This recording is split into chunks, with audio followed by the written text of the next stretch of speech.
Nah, ini materi berikutnya ini terkait ada hipotesis asosiatif. Ini sudah masuk asosiatifnya. Salah satunya adalah korelasi untuk hubungan, terkait hubungan. Yang pertama ini yang perlu teman-teman pahami adalah korelasi itu dia mengukur derajat hubungan antara dua atau lebih variabel. Jadi misalkan nih, suatu model teman-teman sudah paham atau belum ya? Namanya model itu apa? Atau persamaan? Saya contohkan nih, sebelum ini. Di matematika ekonomi dulu kan sudah ada nanti alfa, beta, 1, X1 misalkan. Ini beta 2, X2. Ini namanya apa? Ini namanya apa kira-kira? Konstanta, variabel, atau apa? Variabel terikat. Betul. Dia variabel terikat. Ini kalau contoh saya contohkan ini adalah pada model regresi nih. Ada nanti error term tulisannya seperti ini. Ini nanti di pertemuan berikutnya saja. Nanti yang kita bahas adalah yang di pertemuan ini adalah korelasi. Nah, sebelum masuk ke sana saya refresh ke teman-teman biar ingat lagi di matematika ekonomi. Ini namanya variabel. Kalau di contoh seperti ini namanya variabel terikat atau dependent. X ini dia termasuk variabel juga, tapi variabel yang variabel independen. Dia tidak terikat, free, bebas, independen seperti itu ya. X1, X2 ada dua variabel independen. Nah, ini alfa ini adalah konstantanya. Saya refresh lagi, konstanta. Ini adalah koefisien. Ini adalah koefisien juga. Ini koefisien dari X1 karena melekat di dalam X1. Ini adalah B2, ini adalah koefisien X2 karena melekat di X2. Nah, ini adalah errornya. Ini saya sampaikan minggu depan saja terkait regresi. Nah, bedanya apa dengan korelasi? Kalau korelasi dia seperti ini. Jadi dia tidak apa namanya ya, nggak ada yang namanya dependent independent. Nah, kalau regresi dia ada independent dan dependent, variabel terikat dan tidak terikat karena nanti variabel yang y-nya ini yang terikat karena ada faktor yang mempengaruhi dia. Nah, dia dependent di sini. Nah, dia kalau independen ini dia mempengaruhi. Nah, X1 mempengaruhi Y, X2 ini mempengaruhi Y. Nah, dia pengaruh. Bedanya regresi, ini korelasi. Kalau korelasi dia hubungannya dua arah. Hubungannya ini nanti harapannya Y ini hubungannya dengan X bagaimana? Ini Y mempengaruhi juga X juga mempengaruhi terhadap Y. Ini namanya hubungan. Kalau yang regresi, X1 ini mempengaruhi Y, X2 ini mempengaruhi Y. Nah, tapi Y tidak mempengaruhi X. Nah, misalkan cuaca nih, hujan sama kemarau di sini. Misalkan pakai data nominal bisa nih. Misalkan 1 bernilai hujan, nilai 0 berarti kemarau misalkan. Pengaruhnya terhadap produksi. Y-nya ini produksi. Bagaimana pengaruh terhadap produksi? Nah, cuaca, karena cuaca ada kemungkinan itu berpengaruh pada produksi. Tapi produksi tidak akan mungkin mempengaruhi cuaca. Nah, misalkan karena produksi jagung tinggi, maka cuacanya akan hujan. Nah, tidak mungkin. Nah, ini namanya regresi. Dia ya hanya sebab akibat, karena ada sebab ini, X1 dan X2, maka akibatnya adalah Y. Nah, itu saja arah panahnya ke sini saja, satu. dari kanan ke kiri ini saja, satu arah lah, bisa kita katakan satu arah. Kalau yang ini dua arah, dia hubungannya seperti ini, karena dia hubungan. Ini akan mempengaruhi misalkan apa ya, iklan nih. Iklan akan, ketika iklannya tinggi, maka akan berdampak pada penerimaan perusahaan yang tinggi. Karena penerimaan perusahaan yang tinggi juga nantinya akan berdampak pada dia punya kas untuk menambah iklannya lebih tinggi. Nah, semacam itu. Itu ya, ini adalah korelasi. Bisa membedakan ya sebelum saya sampaikan lebih dalam? Bisa ya? Intinya itu. Nanti ini saya sampaikan minggu depan, yang ini sekarang, yang korelasi. Nah, sehingga dia maknanya secara definisinya adalah derajat hubungan antara dua atau lebih variabel. Nah, X1 dan X2. Nanti bisa juga X3, X1, X2, X3, X4, ada banyak yang kita korelasikan juga bisa. Nah, saya lanjutkan. Nah, kovarian dan korelasi. Kovarian merupakan ukuran yang berguna untuk mengidentifikasi keterkaitan X. Jadi ada namanya nanti kovarian. Nah, kovarian ini rumusnya. Ini adalah rumus dari korelasi. R ini adalah koefisien dari korelasi X dan Y. Nah, sehingga kita bisa memperoleh rumusnya adalah ini. Kovarian dari XY dibagi dengan varian X dan varian Y. Nah, sebenarnya rumus dari korelasi ini adalah dari varian, perhitungan varian yang sebelumnya kita pelajari di uji statistik deskriptif. Nah, gitu. Nanti saya praktekkan juga.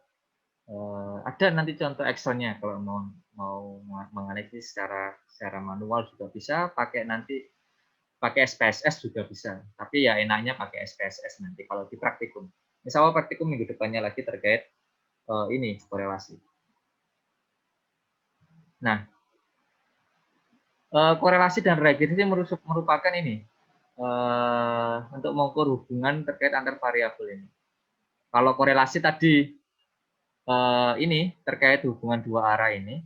Kalau regresi itu yang terkait sebab akibat yang saya sampaikan tadi sebelumnya. Bedanya itu. Nah, kemudian korelasi ini ada nanti berupa linear, non-linear, positif, negatif. Ini saya contohkan ada bentuknya, grafiknya semacam ini. Nah, korelasi kalau linear, ini titik-titik ini adalah titik-titik datanya. Nah, kita wawancara, datanya di sini satu orang, dua orang kedua, orang ketiga, keempat, kelima, keenam, dan seterusnya. Responden ke 1, 2, 3, sampai seterusnya. Titik-titik ini adalah datanya. Nah, data itu, kalau dia sebarannya berbentuk seperti ini nanti linear. Dia lebih cenderung garis lurus seperti ini. Kalau linear seperti itu. Artinya kalau linear positif seperti ini. Kalau dulu di matematika ekonomi kan kalau garisnya seperti ini berarti ketika Y-nya naik maka X-nya juga naik. Ketika X-nya naik juga Y-nya juga akan naik. Atau X-nya turun maka Y-nya juga akan ikut turun. Searah. Itu namanya positif hubungannya. Ada hubungan yang korelasinya negatif, itu bentuknya seperti ini. Jadi ketika Y-nya naik maka X-nya akan turun. Ketika Y-nya turun maka X-nya akan naik, kebalikannya. Ini berslope negatif, kalau yang ini berslope positif. Ada yang korelasi berbentuk non-linear. Kalau non-linear, dia sebaran datanya itu berbentuk lekukan semacam ini. Ini non-linear bentuknya adalah kuadrat. Dulu di matematika ekonomi kan kalau kuadrat kan bentuknya seperti ini. Kalau kubik, dia bisa seperti ini. Nah, melengkungnya dua kali, ada dua titik ekstrim. Kalau yang kuadrat ada satu titik ekstrim di sini, kalau masih ingat teman-teman. Berikutnya, nanti koefisien korelasi itu memiliki antara nilai berkisar min 1 sampai 1. Nah, nilainya korelasi itu bisa nilai 0 di sini. 0, nanti di sini 1, di sini -1. Nah, nilai ininya maksudnya, nilai koefisien nanti berkisar antara itu saja, antara -1 sampai dengan 1. Nanti kalau nilainya 1 persis, itu nanti bermakna dia korelasinya sempurna. Artinya terdapat hubungan antara X dan Y itu hubungannya sangat kuat sekali, sempurna. Kalau mendekati 1, misalkan 0,8, 0,9, 0,9 misalkan, ya ini masih termasuk nilai korelasi yang sangat kuat dan positif. Nah, kalau nilainya min di sini berarti nanti nilainya adalah hubungannya negatif. Poin pertama yang perlu teman-teman garis besar adalah nilainya, nilai korelasinya berapa. Kemudian coba teman-teman lihat slope-nya positif apa negatif. Nah, itu. Kalau yang nilainya ini, itu nanti mengindikasikan dia hubungannya kuat atau lemah. Nah, kalau nilainya mendekati 0, berarti hubungannya lemah. Nah, misalkan 0,1 misalnya posisi di positif di sini, berarti hubungan antara X dan Y itu hubungannya positif. Jadi ketika hubungannya positif, X-nya naik, maka Y-nya juga akan naik. Itu kalau searah positif itu. Kalau posisinya di sini. Kalau posisinya di sini, misalkan min 0,2 misalkan. Nah, ini berarti nanti hubungannya berlawanan atau negatif. Berarti ketika X-nya naik, maka Y-nya akan turun. Nah, itu hubungannya, hubungan terkait itu. Nah, nilainya seperti ini. Nanti kalau ada mendekati 0, dia hubungannya sangat lemah. Kalau dia mendekati 1, berarti hubungannya sangat kuat. Nah, itu digunakan seperti ini. Misalkan teman-teman mau menganalisis itu tadi saya contohkan iklan nih. Iklan, ketika iklannya tinggi, perusahaan pengen mengetahui ya sejauh ini sudah mengeluarkan banyak biaya untuk iklan. Apakah sebenarnya itu ada hubungannya tidak sama penerimaan perusahaan? Atau jangan-jangan nggak ada hubungannya tapi kita sudah banyak mengeluarkan uang, tapi penerimaannya ya segitu-gitu aja. Nah, kalau seperti itu coba kita analisis. Nah, akhirnya wawancara ke menggali data. Kalau seperti itu kan data perusahaan kan sudah ada time series gitu ya, mulai dari tahun berdirinya tahun 2000 atau dari 1900 misalkan sampai saat ini 2021 kita kumpulkan. Biaya per tahunnya berapa, mulai dari tahun 1900 sampai tahun 2021 misalnya. Penerimaan perusahaan juga demikian, per tahun kita urutkan. Sehingga kita bisa menganalisis ini. Kita pengen melihat, kalau memang nilainya, misalkan nilainya mendekati 0 di sini ya, misalkan 0,1, berarti kita simpulkan, oh ternyata memang terdapat hubungannya positif ketika kita mengeluarkan biaya iklan tinggi, maka akan berdampak pada biaya penerimaan perusahaan. Nah, ketika penerimaan perusahaan tinggi juga akan berdampak pada biaya iklan, misalkan semakin tinggi juga sehingga bisa untuk membiayai iklan misalkan.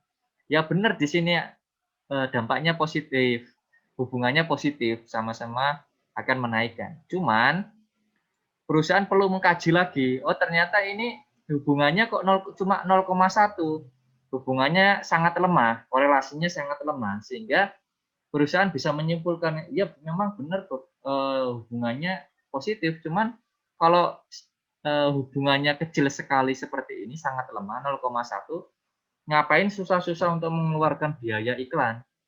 Toh cuma dampaknya sedikit sekali, meskipun signifikan hubungannya. Nah, semacam itu digunakan semacam bisa semacam itu, saya contohkan itu tadi. Nah, itu adalah interpretasinya nilai terkait korelasi. Bisa dipahami ya?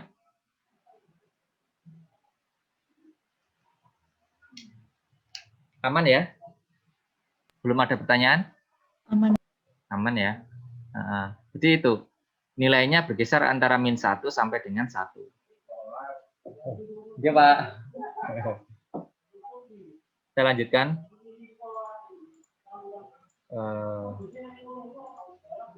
Berikutnya, pengujian korelasi. Nah, ini sama dengan pengujian sebelumnya juga terkait uji hipotesisnya. Ini adalah uji hipotesisnya, kriterianya adalah H0 itu artinya korelasinya adalah nilainya sama dengan 0. Artinya tidak ada hubungan sama sekali. Sama halnya dengan uji hipotesis pada yang pengujian komparasi. Kalau H0 kan berarti tidak ada perbandingan, tidak ada perbedaan.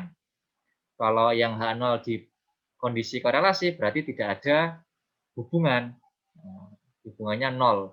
Tidak ada hubungan. Ini kalau H0. Kalau HA, H alternatif atau H1, dia berarti maknanya kebalikan dari H0. Berarti kok koefisien korelasi tidak sama dengan 0 ataukah terdapat hubungan. Itu kalau HA.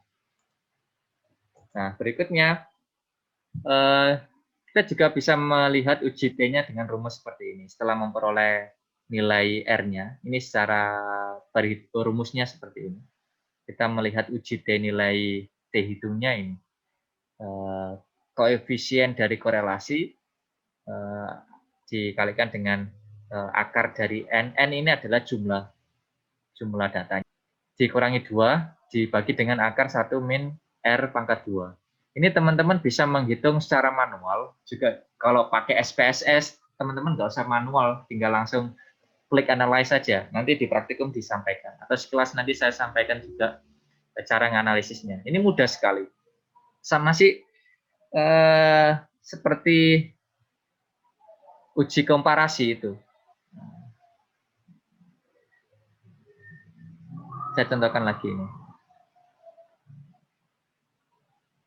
Nanti saya coba tampilkan di Excel bagaimana cara menghitungnya. Ini beberapa catatan terkait nilai R-nya adalah hampir tidak pernah ditemukan korelasi sempurna. Jadi sejauh ini ya bisa saja nilai korelasinya itu 1. Tapi kenyataannya itu jarang sekali ditemukan nilai 1. Nilai 1 itu maknanya adalah benar-benar terdapat hubungan yang sempurna antara X1 dan X2.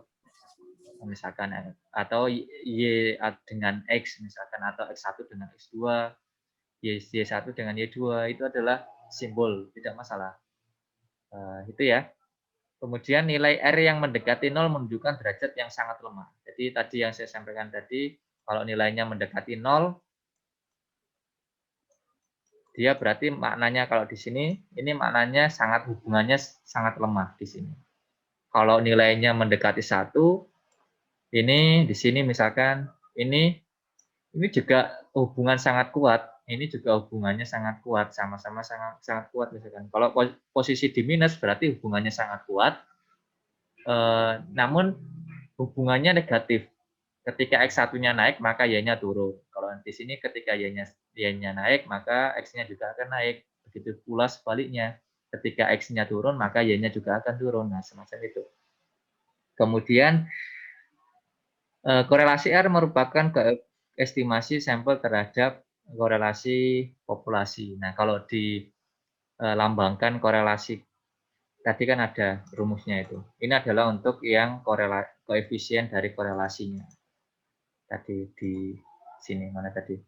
Nah, nilai R adalah ya dilambangkan saja, itu adalah koefisien korelasinya. Nah, berikutnya saya ngajar. Mari ini salat.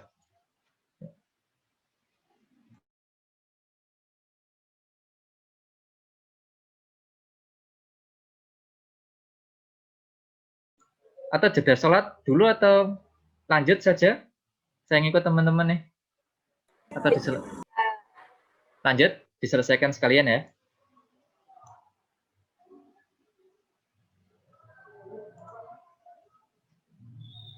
Nah, ini nilai R mengandung error sehingga perlu diuji reliabilitas. Nah, ini reliabilitas ini akan saya sampaikan di pertemuan akhir nanti. Bagaimana cara menguji reliabilitas, menguji validitas. Nah, itu di tahap awal sebelum menganalisis ini. Itu semacam apa ya?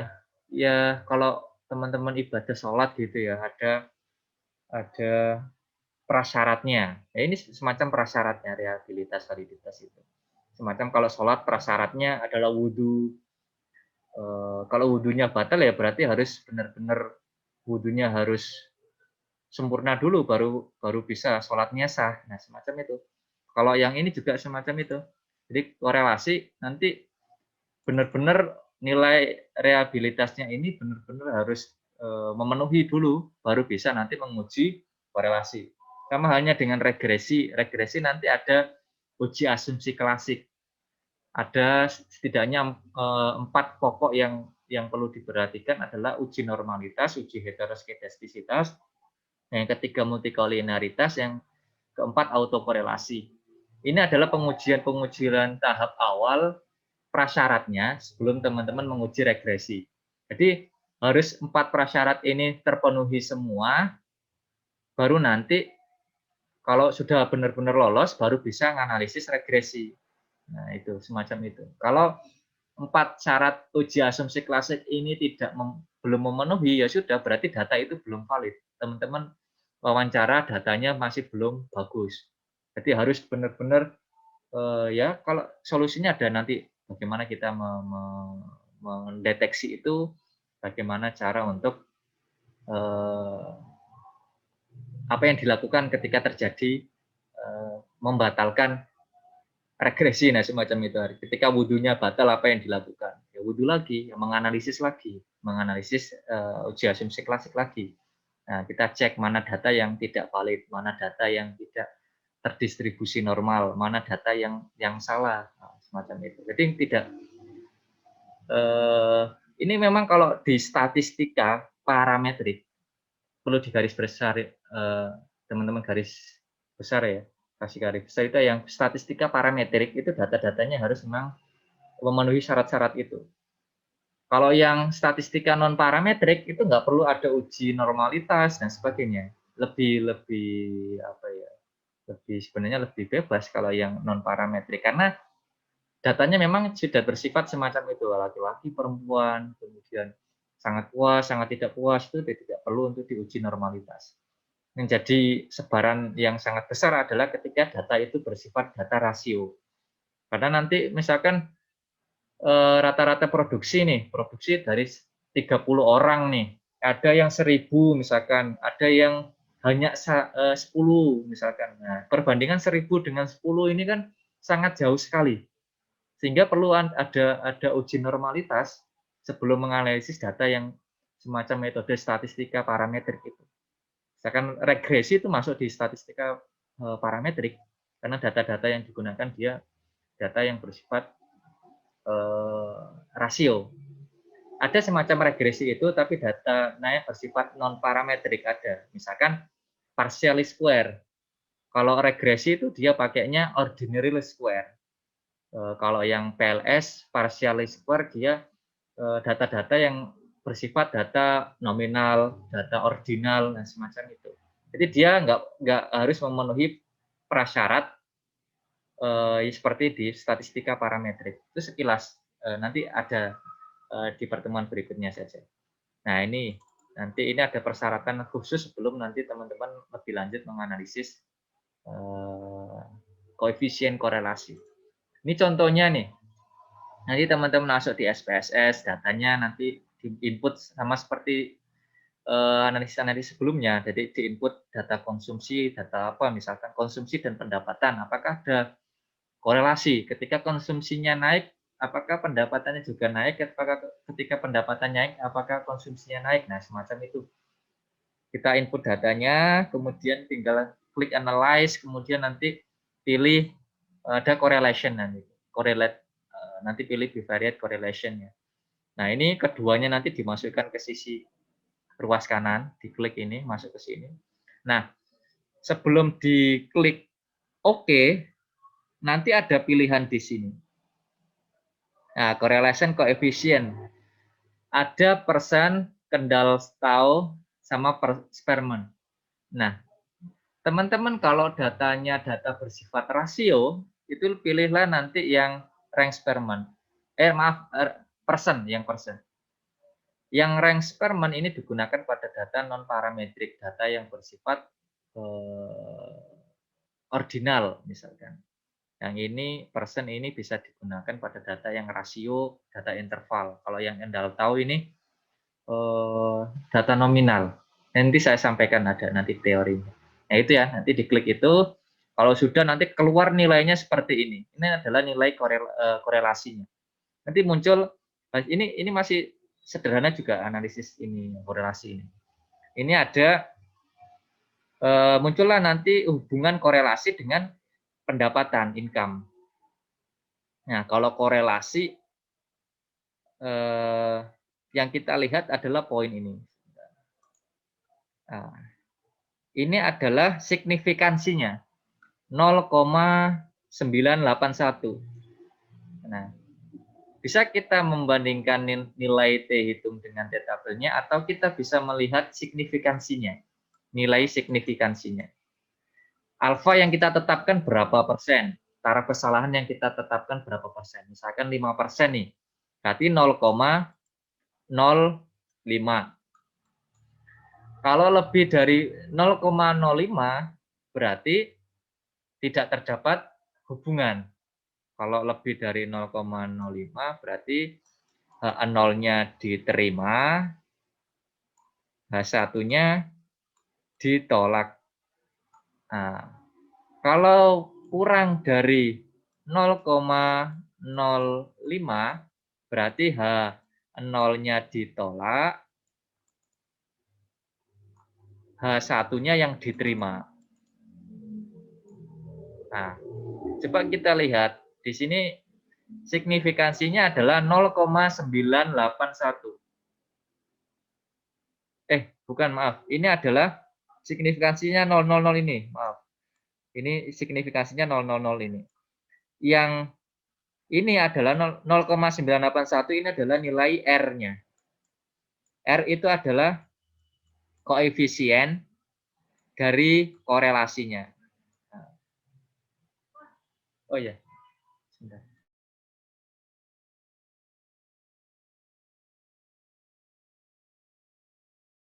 Ini ya, jadi kok nggak kelihatan?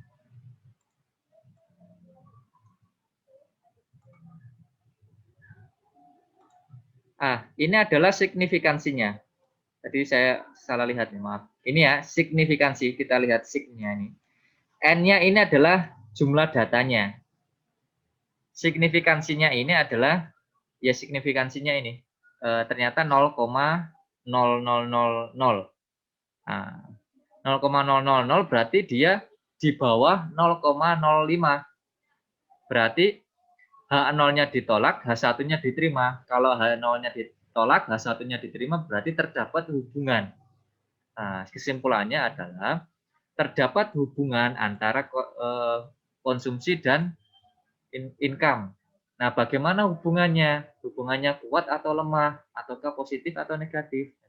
Jadi ada 3 poin yang perlu kita lihat. Yang pertama adalah signifikansinya. Yang kedua adalah nilai korelasinya. Yang ketiga adalah positif atau negatifnya. Searah apa berlawanan? Apakah negatifnya? Nah, kita lihat 0,05 berarti terdapat hubungan korelasi dan pendapatan. Kemudian nilai korelasinya adalah 0,98. Artinya dia mendekati 1. Dia mendekati 1. Kalau mendekati 1 berarti dia terdapat hubungan yang sangat kuat. Nah, hubungannya sangat kuat. Dan tandanya adalah positif di sini. Kalau tidak ada negatifnya berarti ya di sini maknanya positif. Berarti kesimpulannya adalah terdapat hubungan positif yang sangat kuat antara konsumsi dan pendapatan, yaitu 98,1%. Ini kan bentuk desimal. Kita persenkan berarti 98,1%. Nah, ini hubungannya. Itu saja, titik. Tinggal nanti teman-teman membahas lebih dalam. Kenapa kok bisa demikian? Kalau di artikel jurnal gitu ya. Nanti kalau di artikel jurnal Tidak hanya hasilnya ini yang ditampilkan, hasilnya sekian. Kenapa kok bisa sekian? Dalam menyusun pembahasan kan baiknya kan ada what, apa yang terjadi. Kemudian why, kenapa demikian? Kenapa kok signifikan? Kenapa kok terdapat hubungan yang kuat? Apa? Kenapa? Apa yang terjadi? Ada 2 poin itu. Poin yang ketiga adalah what else. Ini dibandingkan dengan penelitian lain. Kalau di perusahaan A itu ternyata tidak signifikan. Kalau di perusahaan ini signifikan. Kenapa kok berbeda? Demikian. Nah, ada 3 poin yang perlu dibahas dalam pembahasan menyusun suatu skripsi ataukah artikel ilmiah gitu ya, yang di dalam pembahasan hasil dan pembahasan itu isinya terkait itu. Jadi tidak hanya ini saja kemudian hasilnya titik, tidak. Ini kemudian nanti ini kan masih menjawab what, apa yang terjadi di sini. Kemudian perlu membahas why, kenapa demikian. Baru nanti membandingkan dengan kondisi lapang di lokasi lain, di bagaimana dan seterusnya. Ini what else, bagaimana yang lainnya. Nah, itu ya. Saya hapus. Clear ya?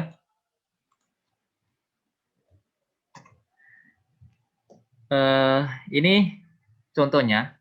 Ini contohnya adalah pada data statistik parametrik data rasio. Kalau yang ini adalah contoh korelasi non-parametrik dengan data interval. Contohnya tingkat loyalitas karyawan, jaringan usaha, tingkat keberhasilan usaha. Ini adalah data non-parametrik. Dia pakai nilai tingkatan interval, nah, semacam itu. Ini yang tadi mana tadi? Nah ini tidak cocok digunakan dengan korelasi persen, ini salah. Maka cocoknya digunakan yang lebih sesuai adalah yang Spearman, rank Spearman istilahnya. Setelah ini saya sampaikan ada teorinya. Mana yang cocoknya, meskipun sama-sama korelasi, tapi berbeda. Nanti ada korelasi yang untuk data rasio, korelasi yang untuk data interval apa, korelasi yang untuk data nominal apa, satunya ordinal apa. Itu beda-beda metode. Meskipun sama-sama korelasi, tapi rumusnya berbeda karena kondisi yang kondisi datanya juga berbeda. Nah, sampai sini bisa dipahami ya. Saya tampilkan lagi. Sebentar.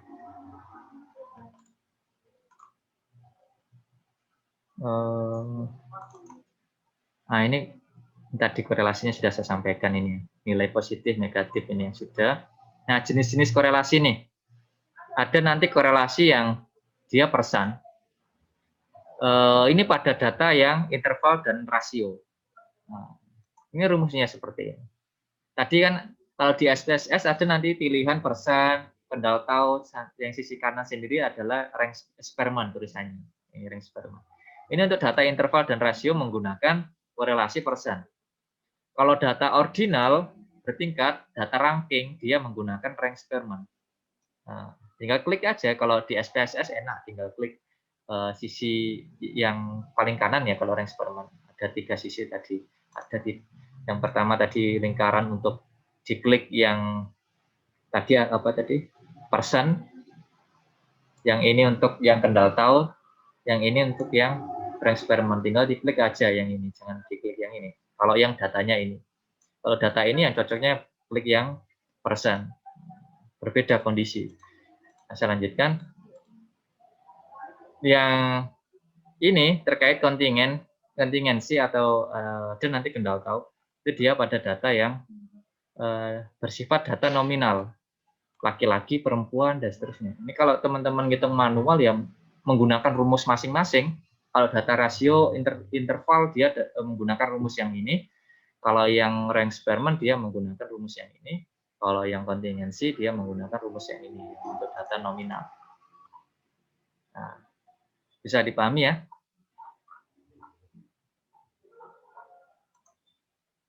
Ada pertanyaan?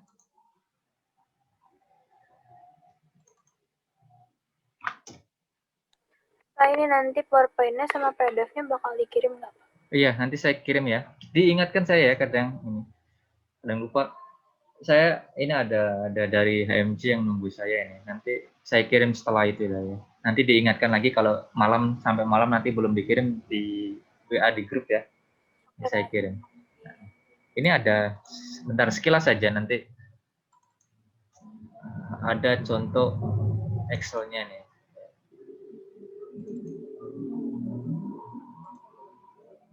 Ini kalau teman-teman pakai SPSS, enak langsung tinggal input datanya, kemudian pilih analyze, pilih yang korelasi itu correlation, pilih yang bivariate, kemudian pilih nanti yang termasuk data apa, tinggal pilih persen, tinggal tahu, ataukah yang range experiment, tinggal klik, oke, keluarlah nanti ya seperti tadi hasilnya.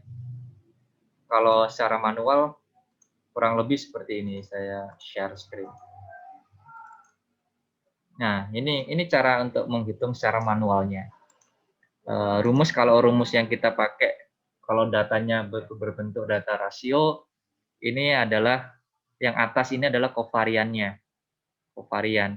Yang bawah ini adalah yang ini adalah varian X, ini adalah varian Y. Nah, cara ngitungnya ya satu per satu. Misalkan nih data biaya periklanan nih, biaya iklan ini, kemudian ini adalah biaya penerimaan ini. Ada dua data, X dan Y saja. Dari tahun 1990 sampai 2009 misalnya. Saya pengen menganalisis hubungan korelasi, apakah terdapat hubungan antara biaya periklanan dengan data penerimaan. Sebenarnya ngaruh nggak sih banyak-banyak ngeluarin iklan, apakah meningkatkan penerimaan apa enggak? Jangan-jangan selama ini nggak berpengaruh. Nah, misalkan seperti itu kan perusahaan butuh penelitian terkait itu, sehingga ini coba kita ini data asal nih misalnya. Nah, ini contoh saja. Ini biayanya sekian, 90 juta misalkan 81 juta, ini 396 juta ini penerimaannya. Nah, ini rumusnya adalah kita mengikuti rumus ini saja, tinggal secara manualnya. X ini kan ada XI. Ini XI adalah data ke I, data ke 1, kedua, ketiga, dan seterusnya. Berarti ini X adalah ya ini. Berarti data XI-nya adalah ini. 90, 81, 99, dan seterusnya sampai 20. Nah, kemudian X bar-nya adalah rata-rata. Berarti kita ambil rata-rata dari X-nya ini. Nah, average dari rata-rata semua ini, data ke-1 sampai data ke-20. Sudah kita peroleh. X1 aman, X bar aman, Y berarti adalah Y-nya ini, data per satu-satu. Y1, Y ke-1, Y kedua, Y ketiga, dan seterusnya sampai 20. Y bar-nya adalah rata-rata dari Y-nya. Dari data 20 data ini, kita ambil rata-ratanya, sudah ketemu. Ini kan sudah aman ya. Baru nanti yang kita lakukan adalah kita mencari XI min X bar pangkat 2. Berarti kita cari dulu XI min X bar, XI min X bar, XI min X bar ini. XI min X bar berarti XI ya, X1 ini dikurangi dengan X barnya adalah rata-ratanya. Kurangi rata-rata. Satu per satu. Ini juga sama. XI min X bar. Ini juga XI min X bar. Satu per satu X-nya kita kurangi dengan rata-rata semuanya. Nah, teman-teman kalau mau cepat kan berarti ini kita kunci. Kayak gini kan tinggal klik F4 aja kalau di Excel F4 keluarlah nanti ini. Nah, ini. Tinggal nanti ditarik ke bawah aja. Nah, set bawah sampai sini. Nah, ini hasilnya.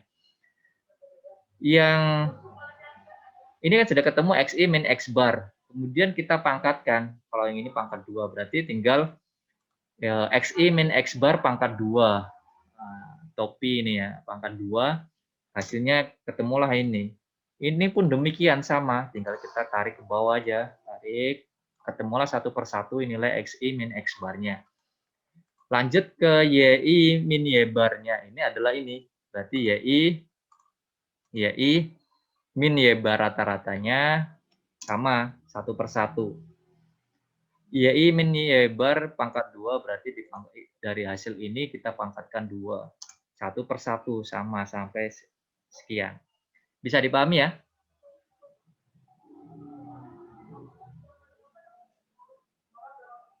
Bisa dipahami? Ini terakhir nih.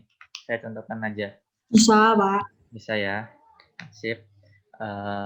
Berikutnya, kan sudah kita ketahui semua sampai YI min Y bar. Tinggal kita masukkan ke rumus saja. Berarti sama dengan di sini. Sama dengan sigma yang kita masukkan adalah sigmanya ini. Sigma dari XI min X bar, XI min X bar di sini. Sigmanya adalah ini. Nah, atau dikalikan dulu. Ini adalah XI min X bar. Sama saja. XI min X bar. XI min X bar sudah kita peroleh, kita kalikan. XI min X bar dikalikan dengan YI min Y bar. Kita kalikan satu per satu sama. Kemudian barulah ini kita hitung sigmanya di sini. Nah, tinggal kita masukkan. Ini posisi yang atas nih. Ini adalah sigma dari perkalian antara XI min X bar dikali dengan YI min Y bar. Nah, berikutnya dibagi dengan akar dari sigma dari XI min X bar pangkat 2. XI, nah ini saya lanjutkan ya. Ini berarti sigma XI min X bar pangkat 2, berarti yang mana ini? Ini dikalikan dengan YI min Y bar pangkat 2. YI min Y bar pangkat 2 di sini sigmanya di ini. Nah, ya kan? Sudah kita kalikan. Nah, ini kan ada akarnya. Berarti ini kita kurung XI min X bar pangkat 2 dikali YI min Y bar pangkat 2 kita pangkatkan 0,5 akar nih. Nah, kemudian munculnya nilai koefisien korelasinya ini 0,989. Ini ya hasilnya korelasi. Sebentar saja ini, sebentar lagi selesai. 0,989 ini adalah nilai koefisien korelasinya. Nah, sehingga kita bisa lihat, oh ternyata biaya periklanan dengan dengan penerimaan itu berkorelasi. Korelasinya positif 0,98. Artinya dia positif yang sangat kuat. Hubungannya adalah positif yang sangat kuat. Nah, terdapat hubungan yang positif yang sangat kuat. Nilainya 0,981 mendekati 1 ini. Sehingga kesimpulannya, saran untuk perusahaan ini, oh ternyata berarti iklan mempunyai hubungan yang kuat dengan penerimaan. Sehingga ya sudah, kita lanjutkan memberi iklan yang semakin tinggi aja. Nanti harapannya penerimaannya juga akan tinggi. Nah, semacam itu. Sehingga kita bisa memberi masukan ke perusahaan tersebut. Oh, ternyata dari penelitian hasilnya itu. Jadi tidak perlu ragu-ragu perusahaan untuk mengeluarkan biaya iklan, karena biaya iklan itu ngaruhnya besar, apa hubungannya besar terhadap penerimaan. Nanti menguntungkan juga bagi perusahaan. Sudah ada yang tanyakan? Kalau nggak ada ya saya akhiri.